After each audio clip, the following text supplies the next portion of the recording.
मैं डिपेंडेंट हूँ, मतलब मोबिलिटी थोड़ी मेरी ज़ीरो है, physical mobility, but despite of that, ठीक है ना, मैं अपने आप को हर चीज़ के लिए सक्षम मानता हूँ।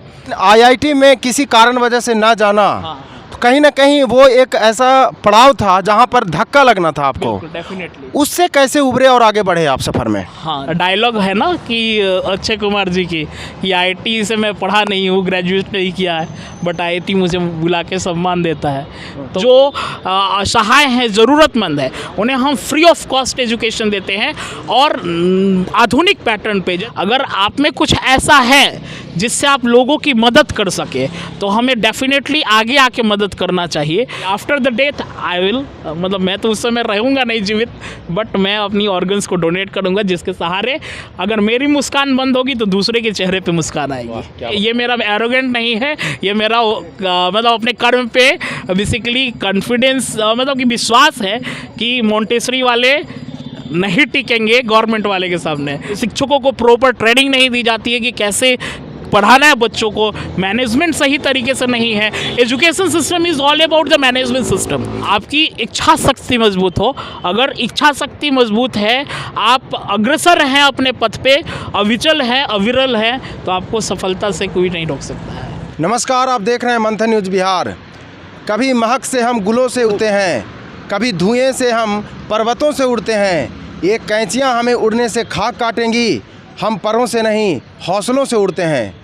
मशहूर शायर डॉक्टर राहत इंदौरी साहब की इन पंक्तियों को चरितार्थ किया है शंकर सिंह ने, जो कि हौसले की उड़ान से सफलता की बुलंदियों तक पहुंच चुके हैं। आज हमारे साथ हैं और जिस तरीके से इन्होंने विकलांग होते हुए भी भारत के सारे युवाओं के लिए प्रेरणा कायम किया है, वह अपने आप में एक पराकाष्ठा है। आज हम इनसे जानेंगे कि इनकी शुरुआती सफ़र कैसी रही थी और आगे चलकर किस तरीके से ये मुकाम हासिल किए थे। सबसे पहले सर, आपका मंथन न्यूज़ बिहार में बहुत स्वागत है। धन्यवाद। और मंथन न्यूज़ को देखने वाले सभी लोगों को मेरा प्रणाम और हृदय से उनका अभिनंदन। सबसे पहले तो मैं आज आपने जैसे बोला कि सो कॉल्ड शब्द एक यूज़ करते हैं, मैं यूज़ भी नहीं करता।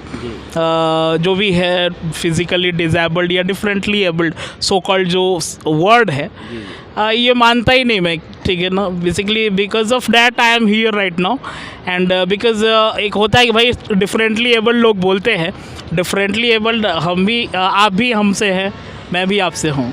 कुछ खूबियाँ आप में भी वैसी हैं जो मुझ में नहीं है, और मुझ में जो है वो आप में नहीं है। सर, जिस तरीके से आपने शुरुआती सफ़र स्टार्ट किया था, सबसे पहले ये बताइए कि सर आपके प्रेरक व्यक्तित्व कौन हैं, किनको आप आदर्श मानते हैं? ठीक है, मेरा बैकग्राउंड काफ़ी हम्बल फैमिली से रहा है, और जो मेरे लिए सबसे बड़े प्रेरणा के स्रोत रहे हैं, जिन्होंने मेरी लाइफ को चेंज कर दिया, जहाँ से मैं एक एक्सेलरेटेड वेलोसिटी के साथ अपने जीवन में आगे बढ़ा। सर स्टीफन हॉकिंग को देखकर मैं प्रेरित अभी भी हूँ, और पहले भी था, और आगे आने वाले जीवन में भी रहूँगा। तो वो मेरे लिए सबसे बड़े प्रेरणा स्रोत रहे हैं, और उन्हीं को देख के मैं आगे काम करता हूँ। कई इंटरव्यूज़ मैंने आपके देखे हैं सर, आपकी स्टोरी भी देखी है, उसमें कहा गया है कि मतलब 90% आपकी शारीरिक क्षमता जो है वो लॉस हो चुकी है, उसके बारे में क्या कहेंगे? डेफिनेटली, मतलब कि मैं डिपेंडेंट हूँ, मतलब मोबिलिटी थोड़ी मेरी ज़ीरो है, physical mobility, but despite of that, ठीक है ना, मैं अपने आप को हर चीज़ के लिए सक्षम मानता हूँ, हर चीज़ कर सकता हूँ, ठीक है। हाँ, ये है भाई कि थोड़ी जो एजुकेशन सिस्टम है हमारे देश में, डिफरेंटली एबल्ड लोगों के लिए, जो सो कॉल्ड डिफरेंटली एबल्ड है होते हैं, और वाकई उनके लिए थोड़ा स्ट्रगलिंग मोड होता है पढ़ाई करना। जितनी भी बड़ी बड़ी इंस्टीट्यूशन है, चाहे इंजीनियरिंग कॉलेजेस की बात कर ले या फिर मैनेजमेंट कॉलेजेस की बात कर ले, ऑन द पेपर तो रैंप लिफ्ट वगैरह होता है, बट क्लास टू क्लास जाने के लिए हर चीज़ ऑफ द पेपर मौजूद नहीं रहता, तो थोड़ा सा कठिनाई होती है इन सारी चीज़ों में, ठीक है। बट उसके अलावा सब कुछ ठीक है। अगर बंदे ने चाह लिया है, अगर डिज़ायर है उसके पास कुछ करने को, तो कुछ भी नामुमकिन नहीं है। नवोदय की बात करें सर, आपने नवोदय परीक्षा भी पास की थी, आईआईटी की परीक्षा भी पास की थी, लेकिन शायद किसी कारणों की वजह से आप चूक गए थे वहाँ जाने से, उसके बारे में क्या कहानी है? अभी तो मैंने बताया कि जो रेनॉल्ड इंस्टीट्यूशन भी है, जैसे जेएनवी को ही ले लीजिए, नवोदय विद्यालय, तो उसका एंट्रेंस क्लियर करने के बावजूद भी 2005 में मुझे एडमिट नहीं किया गया। वहाँ के जो उस टाइम के जो डायरेक्टर थे उन्होंने बोला कि भाई हमारे जैसे बच्चे वहाँ नहीं पढ़ सकते हैं। तो यही एजुकेशन सिस्टम है। और बाकी रही बात आईआईटी की, आईआईटी 2013 में मेरी 176 रैंक थी और उस समय तत्कालीन जो शिक्षा मंत्री थे कपिल सिब्बल जी ने, उन्होंने 20% वेटेज की एक ये इम्प्लीमेंटेशन की थी बोर्ड एग्ज़ाम्स के रिलेटेड। और हम बिहार बोर्ड से हैं, हमारी हाथ थोड़ी सेकिंग करती है, डेट्स वाई मेरी हैंड राइटिंग थोड़ी अच्छी नहीं है। अभी भी मैं लिखता हूँ तो थोड़ा सा ये डिजलिंग हो जाती है, ठीक है। तो उस समय बिहार बोर्ड के टॉपर के अकॉर्डिंगली हमें मैं जनरल कैटेगरी से हूँ, तो जनरल कैटेगरी को चाहिए था 65%, मेरा 64.8% था। 0.1% के कारण मेरी जो हम नॉर्थ ईस्ट के जोन में आते हैं, हमारा जोनल आईआईटी गुवाहाटी है, जो अलॉटेड सीट थी आईआईटी बॉम्बे की, मेरी कैंसिल हो गई थी। उसके बाद मैंने फिर ग्रेजुएशन किया वीकेसी से, विक्रोवर सिंह यूनिवर्सिटी से, मैथमेटिक्स ऑनर्स से। देन आफ्टर मैंने बच्चों को पढ़ाना शुरू किया और आज मेरी इंस्टीट्यूशन चलती है, मेरा स्कूल है और मेरे बच्चे भी आईआईटीज़ में हैं। अब आईआईटी पटना में केमिकल इंजीनियरिंग में है, बहुत सारे इंजीनियरिंग कॉलेजेस में हैं। सर थोड़ा पीछे आते हैं, जिस समय आप चले वो तो बचपन की बातें थी, नवोदय में आप नहीं जा पाए थे, लेकिन आईआईटी में किसी कारण वजह से ना जाना, तो कहीं ना कहीं वो एक ऐसा पड़ाव था जहाँ पर धक्का लगना था आपको। डेफिनेटली उससे कैसे उभरे और आगे बढ़े आप सफ़र में? हाँ देखिए, मतलब कि मैं बता रहा हूँ कि जैसे डेफिनेटली जिसके लिए आप पूरी जीवन जी रहे हैं, मतलब मैंने बताया कि भाई मेरे आदर्श रहे हैं सर स्टीफन हॉकिंग। मतलब कि एक पेपर की कटिंग थी 2006 में, मैंने देखा कि एक बंदा जीरो ग्रेविटी में उड़ रहा है।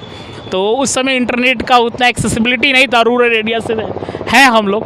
तो पता किया हमने, तो मुझे पता चला कि he is the greatest scientist of this century, one of the greatest scientist sir Stephen Hawking.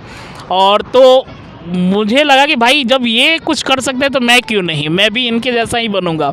मेरी इंटरेस्ट एस्ट्रोफिज़िक्स वगैरह की तरफ थी, एस्ट्रोनॉमी की तरफ थी, मैं भी उनके जैसा एस्ट्रोनॉमर बनना चाहता था। पता लगा कि भाई आईआईटी में जाके मैं एस्ट्रोफिज़िक्स पढ़ सकता हूँ। That is the best institution for the study about the astrophysics and astronomy as well, ठीक है। तो शुरू से मैं लग गया भाई, 8वीं क्लास में था तभी से कि उसकी तैयारी करना। अब वो मेरे लिए जीवन था। अब जीवन एक बार छिन जाए तो ऑफ कोर्स डिप्रेशन में चले जाएंगे आप। मगर मेरे लिए भी वो दौर था, मगर मेरे परिवार वाले मेरे साथ हमेशा खड़े रहे हैं। मेरे बड़े भाई हैं, मतलब अभी मैं उन्हीं के साथ आया हूँ। मेरा एक भांजा है, वो भी मेरे साथ आज नहीं आ पाया है, अनफॉर्चुनेटली स्कूल पे काम था। तो उन्होंने बोला कि भाई डिप्रेस्ड क्या होना है, आप अगर नहीं गए आईआईटी तो आप पढ़ाना शुरू कीजिए, दूसरों को आप आईआईटी भेजिए, आप जो नहीं कर सके जो आपके बच्चे करेंगे। तो आज सेटिस्फेक्शन है हृदय में मेरी कि हाँ, मैं आईआईटी में जाके वहाँ से ग्रेजुएशन की डिग्री भले नहीं ले पाया, बट मेरे स्टूडेंट्स वहाँ पे जाके अभी पढ़ रहे हैं। एक बार आईआईटी दिल्ली में मुझे यूनाइटेड नेशंस के द्वारा अवार्ड मिला था। तो वो डायलॉग है ना कि अक्षय कुमार जी की, कि आईआईटी से मैं पढ़ा नहीं हूँ, ग्रेजुएट नहीं किया है, बट आईआईटी मुझे बुला के सम्मान देता है। तो मुझे भी सम्मानित किया गया था फॉर्चुनेटली 2018 में आईआईटी दिल्ली में। ग्रामीण शिक्षा में सर आप सुधार के लिए काफ़ी काम कर रहे हैं और ऐसा मैंने भी सुना है कि एक अलग पैटर्न कुछ तकनीक के जरिए आप उसमें सुधार लाना चाह रहे हैं, उसके बारे में संक्षेप में थोड़ा बताएं। देखिए, एजुकेशन सिस्टम अभी तक का जो रहा है, मतलब कि जब मैं भी पढ़ रहा था तो मुझे रियलाइज़ हुआ, जब मैं यहाँ आया, पटना भी प्रिपरेशन मैंने किया था जेईई की, तो मुझे रियलाइज़ हुआ कि भाई जो ग्रामीण प्रवेश के बच्चे हैं वो तो एक बहुत अलग ही लीग पे हैं, ठीक है। There is a huge gap between the urban and the rural area. Specially in the education system, ठीक है। That's why I decided at that time to initiate an initiative to fulfil that gaps, ठीक है। और उसी initiative का एक जरिया है हमारा स्कूल है आर के इंटरनेशनल स्कूल। उसके थ्रू हम जो बच्चे निःशक्त हैं, जो असहाय हैं, ज़रूरतमंद है, उन्हें हम फ्री ऑफ कॉस्ट एजुकेशन देते हैं। और आधुनिक पैटर्न पे, जैसे हम आपने सुना होगा ऑगमेंटेड रियलिटी बेस्ड एजुकेशन हम देते हैं, एआई का यूज़ करते हैं, आर्टिफिशियल इंटेलिजेंस का, इन सारी चीज़ों का, रोबोटिक्स पढ़ाते हैं। तो ये सारी चीज़ें हमारे ग्रामीण परिवेश में भी बच्चे स्मार्ट क्लासेस का यूज़ करते हैं। तो ये सारी नई चीज़ें जो हैं, नई तकनीक हम इम्प्लीमेंट करते हैं ताकि एक ग्रामीण और शहरी क्षेत्र में जो गैप है वो गैप ना रहे, उसको हम फुलफ़िल कर सकें। सेवा क्षेत्र में और भी काम करते हैं। मैंने सुना है आप अपने बर्थडे पे ब्लड डोनेट भी करते हैं। शारीरिक रूप से इस तरीके के होने के बावजूद भी ब्लड डोनेशन करना, ये मैं तो कहूँगा कि ये पराकाष्ठा ही है। क्या कहना चाहेंगे सर इस पर? नहीं, और उन युवाओं को क्या कहना चाहेंगे जो शारीरिक रूप से बिल्कुल सक्षम हैं और ब्लड डोनेशन के नाम पर कहीं पीछे भाग जाते हैं? नहीं, देखिए, अगर मानव जीवन मिला है, बोलते हैं कि अगर हम सबसे उत्तम कार्य करते हैं तभी हमें मानव योनि में जन्म मिलता है। तो अगर मिला है, अगर आप में कुछ ऐसा है जिससे आप लोगों की मदद कर सके, तो हमें डेफिनेटली आगे आके मदद करना चाहिए। और रही बात ब्लड डोनेशन की, तो मैं लड़के इस ब्लड डोनेशन की शुरुआत किया था अपने जिले स्तर पे। रेड क्रॉस सोसाइटी जो होती है, वहाँ पे मैंने इच्छा प्रकट की पहली बार कि मैं दूंगा, ब्लड डोनेशन करूँगा। तो at that time they deny to accept my blood because of, बोल रहे थे कि आप भाई फिजिकली डिजेबल्ड है, यू कुड नॉट, ठीक है ना। बट मैं लड़ा। मैं थोड़ा ज़िद्दी टाइप का इंसान हूँ, मतलब कि आप कुछ भी बोल दे, मैं मानने वाला नहीं होता। अगर मेरी रिसर्च पक्की है, ठीक है, तो मैं भी अडिग रहता हूँ कि नहीं, मुझे करना है, किसी भी हालात में करना है, और मैं करके ही रहता हूँ। तो मैंने बोला कि भाई दुनिया में ऐसे बहुत सारे लोग हैं जो फिजिकली डिजेबल्ड है बट दे रहे हैं। तो फॉर्चुनेटली मैं नवोदयन एसोसिएशन से भी जुड़ा हुआ हूँ।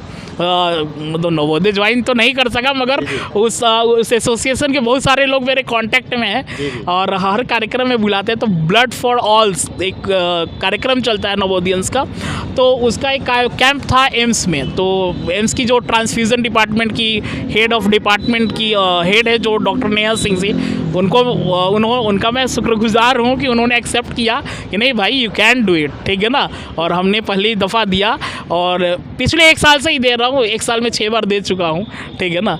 और उनके द्वारा ही मैंने अपने लास्ट ईयर बर्थडे पे रजिस्टर कराया अपने आप को ऑर्गन डोनेशन के लिए। तो मैं रजिस्टर्ड एक मेंबर हूँ कि after the death I will, मतलब मैं तो उस समय रहूँगा नहीं जीवित, बट मैं अपनी ऑर्गन्स को डोनेट करूँगा, जिसके सहारे अगर मेरी मुस्कान बंद होगी तो दूसरे के चेहरे पे मुस्कान आएगी। क्या बात है। एक चीज़ और सर, शिक्षा के क्षेत्र में चूँकि आप काम कर रहे हैं, गरीब बच्चों के लिए काम कर रहे हैं, सरकार से क्या अपेक्षा करते हैं? देखिए, टू बी ऑनेस्ट, मैं भले प्राइवेट सेक्शन में काम करता हूँ, बट मैं आपके थ्रू सरकार को भी बोलना चाहूँगा कि there is a huge gaps, ठीक है ना। आप पे आगे आइए और उस गैप्स को फुलफ़िल कीजिए, क्योंकि आज भी मेरी जो रिसर्च है, रूट लेवल की रिसर्च है, वो मैं बता रहा हूँ ऑनेस्टली कि आज भी 50 to 60% बच्चे जो है गवर्नमेंट स्कूल पे आश्रित है। मैं भी गवर्नमेंट स्कूल से पढ़ा हुआ हूँ और गर्व से कहता हूँ हर जगह, ठीक है ना, मुझे उसमें कोई संशय नहीं है, ठीक है ना। और मॉन्टेसरी स्कूल वाले ये भी, मतलब कि ये मेरा एरोगेंट नहीं है, ये मेरा मतलब अपने कर्म पे बेसिकली कॉन्फिडेंस, मतलब कि विश्वास है कि मॉन्टेसरी वाले नहीं टिकेंगे गवर्नमेंट वाले के सामने, ठीक है ना। सही है, मगर एक कमी ज़रूर है कि आज विद्यालयों में घास लगी पड़ी है, सही तरीके से पढ़ाई नहीं होती है। तो इस पर सरकार आगे आए। बस से स्मार्ट क्लासेस के नाम पे बड़ी बड़ी स्क्रीन लग जाती हैं, शिक्षकों को प्रॉपर ट्रेनिंग नहीं दी जाती है कि कैसे पढ़ाना है बच्चों को, मैनेजमेंट सही तरीके से नहीं है। Education system is all about the management system, ठीक है, और मैनेजमेंट ही यहाँ पे लूज़ है। तो मैं तो सरकार से आग्रह करूँगा आपके माध्यम से भी कि अगर despite of being a member of the private associations, अगर आपको ज़रूरत हो तो शंकर हमेशा सबसे आगे होगा सरकार को मदद करने के लिए। और मेरी हृदय की इच्छा है कि गवर्नमेंट स्कूल के बच्चे भी, ठीक है ना, पिछले दौर में जैसे IAS IPS बनते थे, आज भी फिर से IAS IPS और इंजीनियर बने और देश का नाम रोशन करें। आप अभी तक बहुत सारे अवार्ड भी प्राप्त कर चुके हैं सर जी, जो डिजर्व करते हैं। आप बहुत बड़े बड़े अवार्ड डिजर्व करते हैं। संक्षेप में बताएं कौन कौन से अवार्ड अभी तक मिल चुके हैं आपको? पहली दफ़ा मुझे जो अवार्ड मिली थी वो पीपल चॉइस अवार्ड थी और पूरे राज्य के लोगों ने वोट दिया था, उसके अकॉर्डिंगली मिला था मुझे। बिहारी अस्मिता सम्मान मिला था 2017 में कृष्ण मेमोरियल हॉल में। उससे पहले तो अवार्ड मुझे मिला था IIT में वो रैंक सिक्योर करने के लिए, जो तत्कालीन जो गवर्नर थे केरला के निखिल बाबू, उनके हाथों मिला था। बहुत सारे अवार्ड लिस्ट है जिनका नाम भी मुझे याद नहीं है, मगर बहुत सारे अवार्ड्स हैं। अप्रॉक्स 20 to 25 अवार्ड्स अभी तक मिला है मुझे। अच्छा, एक अंतिम क्वेश्चन सर, बिहार समेत भारत में बहुत सारे ऐसे बच्चे हैं जो फिजिकल डिसेबल्ड हैं और कहीं ना कहीं वो उसको एक कारण मानते हैं और अपने सपने को साकार नहीं कर पाते हैं, वो कहीं ना कहीं भाग जाते हैं। उनके लिए क्या संदेश होगा आपका? देखिए, किसी भी चीज़ की कमी, that's only a state of mind, ठीक है। और हम तो ऐसे समृद्ध पृष्ठभूमि से हैं, संतों की भूमि रही है, मतलब कि महात्माओं की भूमि रही है। और हमने सुना है कि मतलब विवेकानंद जी बोलते थे कि भाई जो जैसा सोचता है वो वैसा बन जाता है, ठीक है। तो हम जो ये डिसेबिलिटी है, ऑफ कोर्स वो ऐसे बच्चों को थोड़ा मतलब कि उनके गार्जियन की तरफ से भी सपोर्ट की ज़रूरत होती है, मगर सबसे बड़ी चीज़ होती है कि आपकी जिल मजबूत हो, आपकी इच्छा शक्ति मजबूत हो। अगर इच्छा शक्ति मजबूत है, आप अग्रसर हैं अपने पथ पे, अविचल हैं, अविरल हैं, तो आपको सफलता से कोई नहीं रोक सकता है। बहुत बहुत धन्यवाद sir. Thank you so much. ये थे हमारे साथ शंकर सिंह, जो कि अपनी क्षमता से, अपने हौसले से बिहार का नाम रोशन कर रहे हैं। कई ऐसे कार्य कर रहे हैं जो आज के युवाओं के लिए प्रेरणा है। आप शंकर सिंह के बारे में क्या सोचते हैं, इनसे क्या कुछ सवाल करना चाहते हैं, हमारे कमेंट सेक्शन में बस बताएं। देखते रहें मंथन न्यूज़ बिहार। बहुत बहुत धन्यवाद।